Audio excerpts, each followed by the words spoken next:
হাসির শব্দ যখন ক্রমে দূরে চলিয়া গেল, জ্যোৎস্না যখন অন্ধকার হইয়া আসিতে লাগিল, এই তরু পল্লব এবং আকাশ এবং আজন্মকালের ঘর দুয়ার লইয়া পৃথিবী যখন আমার চারিদিক হইতে মায়ার মতো মিলাইয়া যাইতে লাগিল, তখন আমি নেত্র নিমীলন করিয়া হাসিলাম। থিঙ্কিং অব নলেজে আজকে উপস্থাপন করব বিশ্বকবি রবীন্দ্রনাথ ঠাকুরের লেখা ছোট গল্প কঙ্কাল। চলুন শুরু করা যাক আজকের গল্প। আমরা 3 বাল্যসঙ্গী যে ঘরে শয়ন করিতাম তাহার পাশের ঘরের দেয়ালে একটি আস্ত নরকঙ্কাল ঝুলানো থাকিত। রাত্রে বাতাসে তাহার হাড়গুলা খটখট শব্দ করিয়া নড়িত। দিনের বেলায় আমাদিগকে সেই হাড় নাড়িতে হইত। আমরা তখন পণ্ডিত মহাশয়ের নিকট মেঘনাদ বধ এবং ক্যাম্বেল স্কুলের এক ছাত্রের কাছে অস্থিবিদ্যা পড়িতাম। আমাদের অভিভাবকের ইচ্ছা ছিল আমাদিগকে সহসা সর্ববিদ্যায় পারদর্শী করিয়া তুলিবেন। তাহার অভিপ্রায় কতদূর সফল হইয়াছে যাহারা আমাদিগকে জানেন তাহাদের নিকট প্রকাশ করা বাহুল্য, এবং যাহারা জানেন না তাহাদের নিকট গোপন করাই শ্রেয়। তাহার পর বহুকাল অতীত হইয়াছে। ইতিমধ্যে সেই ঘর হইতে কঙ্কাল এবং আমাদের মাথা হইতে অস্থিবিদ্যা কোথায় স্থানান্তরিত হইয়াছে অন্বেষণ করিয়া জানা যায় না। অল্প দিন হইল। একদিন রাত্রে কোনো কারণে অন্যত্র স্থানাভাব হওয়াতে আমাকে সেই ঘরে শয়ন করিতে হয়। অনভ্যাসবশত ঘুম হইতেছে না। এপাশ ওপাশ করিতে করিতে গির্জার ঘড়িতে বড় বড় ঘণ্টাগুলো প্রায় সব কটা বাজিয়া গেল। এমন সময়ে ঘরের কোণে যে তেলের সেচ জ্বলিতেছিল সেটা প্রায় মিনিট 5 ধরিয়া খাবি খাইতে খাইতে একেবারে নিবিয়া গেল। ইতিপূর্বেই আমাদের বাড়িতে 2-1টা দুর্ঘটনা ঘটিয়াছে, তাই এই আলো নেবা হইতে সহজেই মৃত্যুর কথা মনে উদয় হইল। মনে হইল এই যে রাত্রি 2 প্রহরে একটি দীপশিখা চিরা অন্ধকারে মিলাইয়া গেল, প্রকৃতির কাছে ইহাও যেমন, আর মানুষের ছোট ছোট প্রাণশিখা কখনো দিনে কখনো রাত্রে হঠাৎ নিবিয়া বিস্মিত হইয়া যায়, তাহাও তেমনি। ক্রমে সেই কঙ্কালের কথা মনে পড়িল। তাহার জীবিত কালের বিষয়ে কল্পনা করিতে করিতে সহসা মনে হইল একটি চেতন পদার্থ অন্ধকারে ঘরের দেয়াল হাতড়াইয়া আমার মশারির চারিদিকে ঘুরিয়া ঘুরিয়া বেড়াইতেছে। তাহার ঘন ঘন নিঃশ্বাসের শব্দ শোনা যাইতেছে। সে যেন কি খুঁজিতেছে, পাইতেছে না, এবং দ্রুততর বেগে ঘরময় প্রদক্ষিণ করিতেছে। নিশ্চয় বুঝিতে পারিলাম সমস্তই আমার নিদ্রাহীন উষ্ণ মস্তিষ্কের কল্পনা, এবং আমারই মাথার মধ্যে বোঁ বোঁ করিয়া যে রক্ত ছুটিতেছে তাহাই দ্রুত পদশব্দের মতো শুনাইতেছে। কিন্তু তবুও গা ছমছম করিতে লাগিল। জোর করিয়া এই অকারণ ভয় ভাঙিবার জন্য বলিয়া উঠিলাম, কে ও? পদশব্দ আমার মশারির কাছে আসিয়া থামিয়া গেল, এবং একটা উত্তর শুনিতে পাইলাম। আমার সেই কঙ্কালটা কোথায় গেছে তাই খুঁজিতে আসিয়াছি। আমি ভাবিলাম নিজের কাল্পনিক সৃষ্টির কাছে ভয় দেখানো কিছু নয়। পাশ বালিশটা সবলে আঁকড়িয়া ধরিয়া চিরপরিচিতের মতো অতি সহজ সুরে বলিলাম, এই দুপুর রাত্রে বেশ কাজটি বাহির করিয়াছ, তা সে কঙ্কালে এখন আর তোমার আবশ্যক? অন্ধকারে মশারির অত্যন্ত নিকট হইতে উত্তর আসিল, বলো কি? আমার বুকের হাড় যে তাহারই মধ্যে ছিল, আমার 26 বৎসরের যৌবন যে তাহার চারিদিকে বিকশিত হইয়াছিল, একবার দেখিতে ইচ্ছা করে না? আমি তৎক্ষণাৎ বলিলাম, হ্যাঁ, কথাটা সঙ্গত বটে, তা তুমি সন্ধান করগে যাও, আমি একটু ঘুমাইবার চেষ্টা করি। সে বলিল, তুমি একলা আছো বুঝি? তবে একটু বসি, একটু গল্প করা যাক। 35 বৎসর পূর্বে আমিও মানুষের কাছে বসিয়া মানুষের সঙ্গে গল্প করিতাম। এই 35টা বৎসর আমি কেবল শ্মশানের বাতাসে হু হু শব্দ করিয়া বেড়াইয়াছি। আজ তোমার কাছে বসিয়া আর একবার মানুষের মতো করিয়া গল্প করি। অনুভব করিলাম আমার মশারির কাছে কে বসিল। নিরুপায় দেখিয়া আমি বেশ একটু উৎসাহের সহিত বলিলাম, সেই ভালো, যাহাতে মন বেশ প্রফুল্ল হইয়া ওঠে এমন একটা কিছু গল্প বলো। সে বলিল, সবচেয়ে মজার কথা যদি শুনিতে চাও তো আমার জীবনের কথা বলি। গির্জার ঘড়িতে ঢং ঢং করিয়া 2টা বাজিল। যখন মানুষ ছিলাম এবং ছোট ছিলাম তখন এক ব্যক্তিকে জমের মতো ভয় করিতাম। তিনি আমার স্বামী। মাছকে বড়শি দিয়া ধরিলে তাহার যেমন মনে হয় আমারও সেইরূপ মনে হইত। অর্থাৎ কোনো এক সম্পূর্ণ অপরিচিত জীব যেন বড়শিতে গাঁথিয়া আমাকে আমার স্নিগ্ধ গভীর জন্ম জলাশয় হইতে টান মারিয়া ছিনিয়া লইয়া যাইতেছে। কিছুতে তাহার হাত হইতে পরিত্রাণ নাই। বিবাহের 2 মাস পরেই আমার স্বামীর মৃত্যু হইল এবং আমার আত্মীয় স্বজনেরা আমার হইয়া অনেক বিলাপ পরিতাপ করিলেন। আমার শ্বশুর অনেকগুলো লক্ষণ মিলাইয়া দেখিয়া শাশুড়িকে কহিলেন, শাস্ত্রে যাহাকে বলে বিষকন্যা, এ মেয়েটি তাই।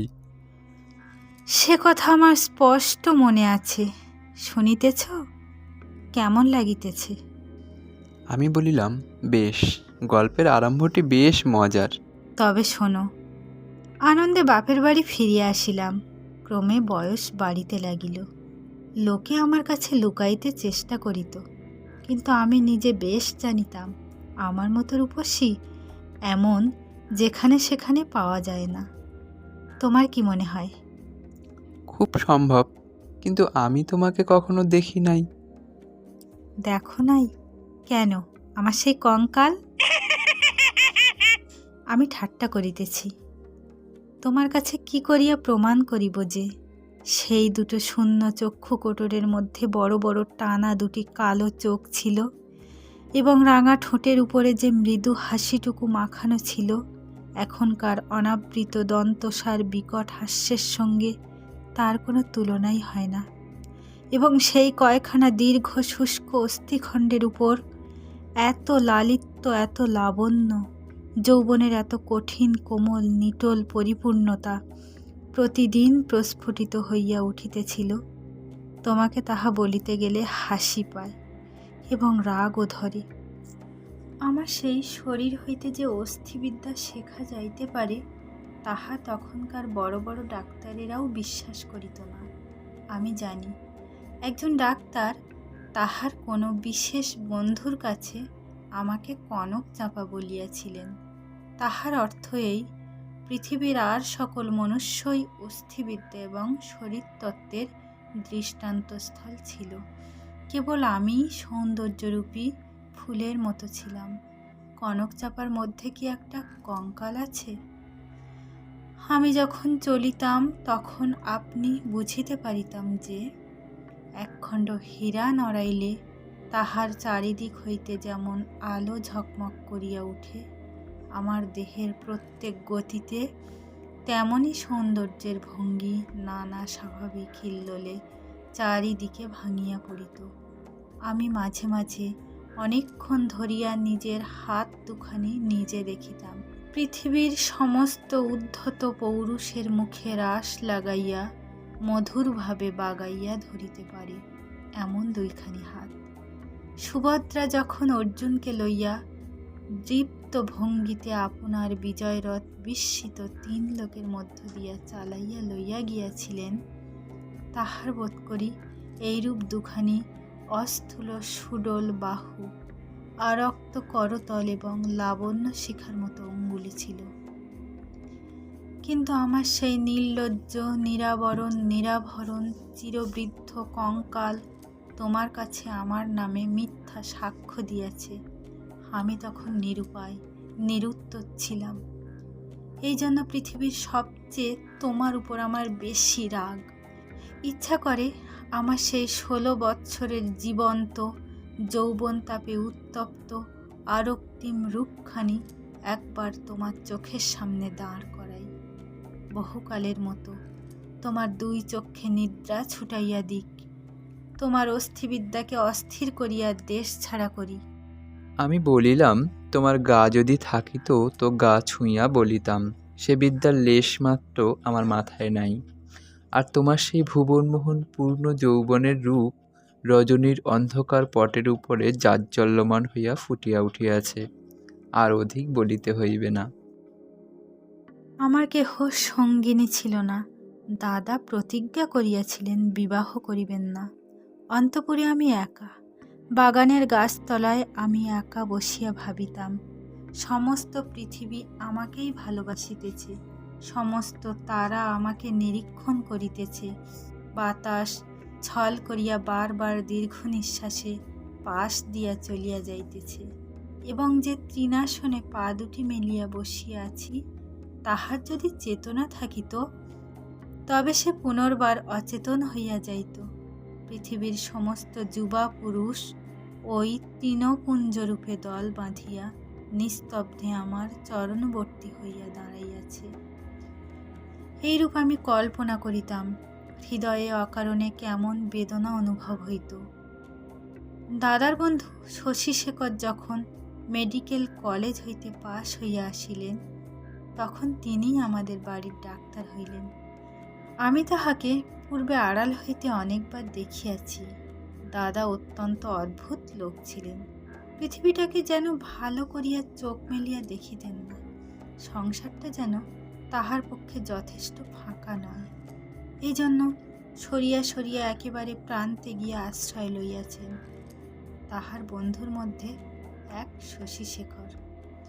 এই জন্য বাহিরের যুবকদের মধ্যে আমি এই শশীশেখরকেই সর্বদা দেখিতাম। এবং যখন আমি সন্ধ্যাকালে পুষ্পতরুতলে সম্রাজ্ঞীর আসন গ্রহণ করিতাম, তখন পৃথিবীর সমস্ত পুরুষ জাতি শশীশেখরের মূর্তি ধরিয়া আমার চরণাগত হইত। শুনিতেছ, কি মনে হইতেছে? আমি স্বনিশ্বাসে বলিলাম, মনে হইতেছে শশীশেখর হইয়া জন্মিলে বেশ হইত। আগে সবটা শোনো। একদিন বাদলার দিনে আমার জ্বর হইয়াছে। ডাক্তার দেখিতে আসিয়াছেন। সেই প্রথম দেখা। আমি জানালার দিকে মুখ করিয়াছিলাম। সন্ধ্যার লাল আভাটা পড়িয়া রুগ্ন মুখের বিবর্ণতা যাহাতে দূর হয়। ডাক্তার যখন ঘরে ঢুকিয়াই আমার মুখের দিকে একবার চাহিলেন, তখন আমি মনে মনে ডাক্তার হইয়া কল্পনায় নিজের মুখের দিকে চাহিলাম। এই সন্ধ্যালোকে কোমল বালিশের উপরে একটি ঈষৎ ক্লিষ্ট কুসুম পেলব মুখ, অসংযমিত চূর্ণ কুন্তল ললাটের উপর আসিয়া পড়িয়াছে, এবং লজ্জায় আনমিত বড় বড় চোখের পল্লব কপলের উপর ছায়া বিস্তার করিয়াছে। ডাক্তার নম্র মৃদুস্বরে দাদাকে বলিলেন, একবার হাতটা দেখিতে হইবে। আমি গাত্রাবরণের ভিতর হইতে ক্লান্ত সুগোল হাতখানি বাহির করিয়া দিলাম। একবার হাতের দিকে চাহিয়া দেখিলাম। যদি নীলবর্ণ কাঁচের চুড়ি পরিতে পারিতাম তো আরও বেশ মানাইত। রোগীর হাত লইয়া নাড়ি দেখিতে ডাক্তারের এমন ইতস্তত ইতিপূর্বে কখনো দেখি নাই। অত্যন্ত অসংলগ্নভাবে কম্পিত অঙ্গুলিতে নাড়ি দেখিলেন। তিনি আমার জ্বরের উত্তাপ বুঝিলেন। আমিও তাহার অন্তরের নাড়ি কিরূপ চলিতেছে কতকটা আভাস পাইলাম। বিশ্বাস হইতেছে না? আমি বলিলাম, অবিশ্বাসের কোনো কারণ দেখিতেছি না। মানুষের নাড়ী সকল অবস্থায় সমান চলে না। কালক্রমে আরও ২-৪ বার রোগ ও আরোগ্য হইবার পরে দেখিলাম, আমার সেই সন্ধ্যাকালের মানস সভায় পৃথিবীর কোটি কোটি পুরুষ সংখ্যা অত্যন্ত হ্রাস হইয়া ক্রমে একটিতে আসিয়া ঠেকিল। আমার পৃথিবী প্রায় জনশূন্য হইয়া আসিল। জগতে কেবল একটি ডাক্তার এবং একটি রোগী অবশিষ্ট রহিল। আমি গোপনে সন্ধ্যাবেলায় একটি বাসন্তী রঙের কাপড় পরিতাম। ভালো করিয়া খোপা বাঁধিয়া মাথায় একগাছি বেল ফুলের মালা জড়াইতাম। একটি আয়না হাতে লইয়া বাগানে গিয়া বসিতাম। কেন, আপনাকে দেখিয়া কি আর পরিতৃপ্ত হয় না? বাস্তবিকই হয় না। কেননা আমি তো আপনি আপনাকে দেখিতাম না। আমি তখন একলা বসিয়া ২জন হইতাম। আমি তখন ডাক্তার হইয়া আপনাকে দেখিতাম, মুগ্ধ হইতাম এবং ভালোবাসিতাম এবং আদর করিতাম। অথচ প্রাণের ভিতরে একটা দীর্ঘ নিঃশ্বাস সন্ধ্যা বাতাসের মতো হুহু করিয়া উঠিত। সেই হইতে আমি আর একলা ছিলাম না। যখন চলিতাম, নত নেত্রে চাহিয়া দেখিতাম পায়ের অঙ্গুলিগুলি পৃথিবীর উপরে কেমন করিয়া পড়িতেছে, এবং ভাবিতাম এই পদক্ষেপ আমাদের নতুন পরীক্ষার্থীর্ণ ডাক্তারের কেমন লাগে। মধ্যাহ্নের জানালার বাহিরে ঝাঁ ঝাঁ করিত, কোথাও সাড়া শব্দ নাই। মাঝে মাঝে এক একটা চিল অতি দূর আকাশে শব্দ করিয়া উড়িয়া যাইত, এবং আমাদের উদ্যান প্রাচীরের বাহিরে খেলনাওয়ালা সুর করিয়া চাই খেলনা, চাই চুড়ি, চাই করিয়া ডাকিয়া যাইত। আমি একখানি ধবধবে চাদর পাতিয়া নিজের হাতে বিছানা করিয়া শয়ন করিতাম। একখানি অনাবৃত বাহু কোমল বিছানার উপরে যেন অনাদরে মেলিয়া দিয়া ভাবিতাম, এই হাতখানি এমনই ভঙ্গিতে কে যেন দেখিতে পাইল, কে যেন দুইখানি হাত দিয়া তুলিয়া লইল, কে যেন ইহার আরক্ত করতলের উপর একটি চুম্বন রাখিয়া দিয়া আবার ধীরে ধীরে ফিরিয়া যাইতেছে। মনে করো, এইখানেই গল্পটা যদি শেষ হয়, তাহা হইলে কেমন হয়? আমি বলিলাম, মন্দ হয় না, একটু অসম্পূর্ণ থাকে বটে, কিন্তু সেইটুকু আপন মনে পূরণ করিয়া লইতে বাকি রাতটুকু বেশ কাটিয়া যায়। কিন্তু তাহা হইলে গল্পটা যে বড় গম্ভীর হইয়া পড়ে। ইহার উপহাসটুকু থাকে কোথায়? ইহার ভিতরকার কঙ্কালটা তাহার সমস্ত দাঁতকটি মেলিয়া দেখা দেয় কই? তারপরে শোনো, একটুখানি পসার হইতেই আমাদের বাড়ির একতলায় ডাক্তার তাহার ডাক্তারখানা খুলিলেন। তখন আমি তাহাকে মাঝে মাঝে হাসিতে হাসিতে ঔষধের কথা, বিষের কথা, কি করিলে মানুষ সহজে মরে, এই সকল কথা জিজ্ঞাসা করিতাম। ডাক্তারির কথায় ডাক্তারের মুখ খুলিয়া যাইত। শুনিয়া শুনিয়া মৃত্যু যেন পরিচিত ঘরের লোকের মতো হইয়া গেল। ভালোবাসা এবং মরণ, কেবল এই দুটোকেই পৃথিবীময় দেখিলাম। আমার গল্প প্রায় শেষ হইয়া আসিয়াছে, আর বড় বাকি নাই। আমি মৃদুস্বরে বলিলাম, রাত্রিও প্রায় শেষ হইয়া আসিল।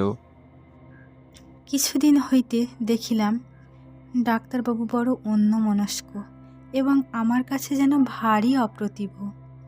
একদিন দেখিলাম তিনি কিছু বেশি রকম সাজসজ্জা করিয়া দাদার কাছে তাহার জুড়ি ধার লইলেন। রাত্রে কোথায় যাইবেন? আমি আর থাকিতে পারিলাম না। দাদার কাছে গিয়া নানা কথার পথ জিজ্ঞাসা করিলাম। হ্যাঁ দাদা, ডাক্তারবাবু আর জুড়ি লইয়া কোথায় যাইতেছেন? সংক্ষেপে দাদা বলিলেন, মরিতে।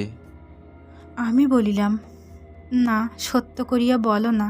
তিনি পূর্বাপেক্ষা কিঞ্চিৎ খোলসা করিয়া বলিলেন, বিবাহ করিতে।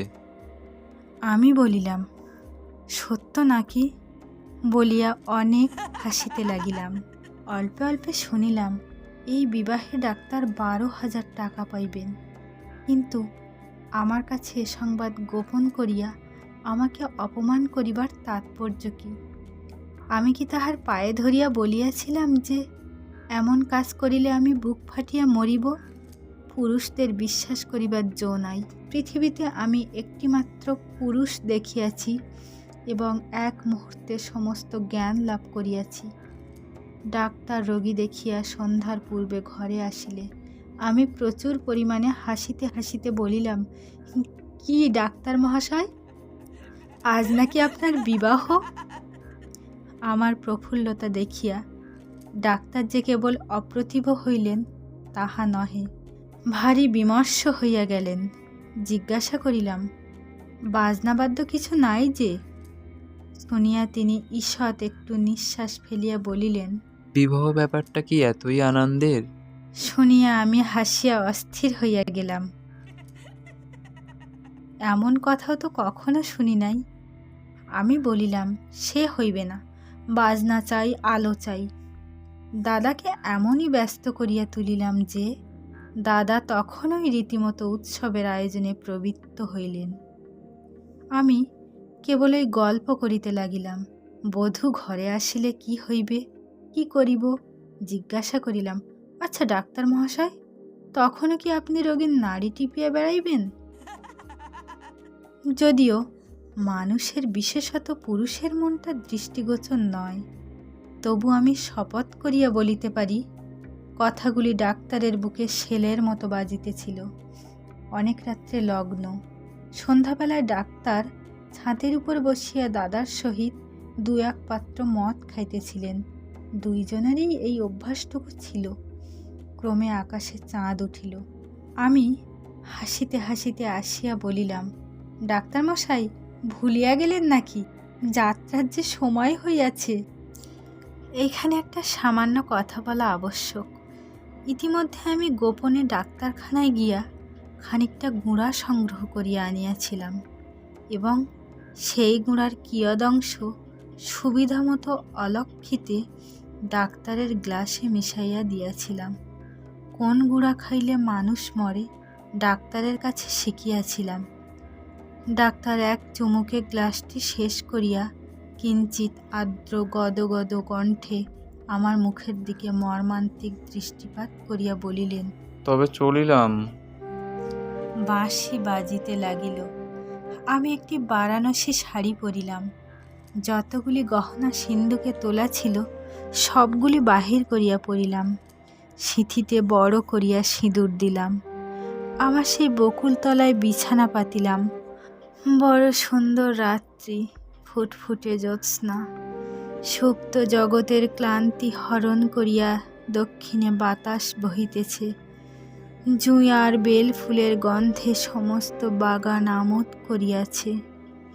বাঁশির শব্দ যখন ক্রমে দূরে চলিয়া গেল, জ্যোৎস্না যখন অন্ধকার হইয়া আসিতে লাগিল, এই তরু পল্লব এবং আকাশ এবং আজন্মকালের ঘর দুয়ার লইয়া পৃথিবী যখন আমার চারিদিক হইতে মায়ার মতো মিলাইয়া যাইতে লাগিল, তখন আমি নেত্র নিমীলন করিয়া হাসিলাম। ইচ্ছা ছিল যখন লোকে আসিয়া আমাকে দেখিবে, তখন এই হাসিটুকু যেন রোগীর নেশার মতো আমার ঠোঁটের কাছে লাগিয়া থাকে।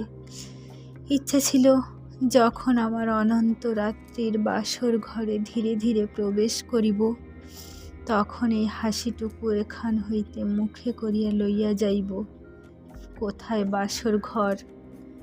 আমার সে বিবাহের বেশ কোথায়? নিজের ভিতর হইতে একটা খটখট শব্দে জাগিয়া দেখিলাম, আমাকে লইয়া 3টি বালক অস্থিবিদ্যা শিখিতেছে। বুকের যেখানে সুখ দুঃখ ধুক ধুক করিত এবং যৌবনের পাপড়ি প্রতিদিন একটি একটি করিয়া প্রস্ফুটিত হইত, সেইখানে বেত্র নির্দেশ করিয়া কোন অস্থির কি নাম মাস্টার শিখাইতেছে। আর সেই যে অন্তিম হাসিটুকু ওষ্ঠের কাছে ফুটাইয়া তুলিয়াছিলাম, তাহার কোনো চিহ্ন দেখিতে পাইয়াছিলে কি?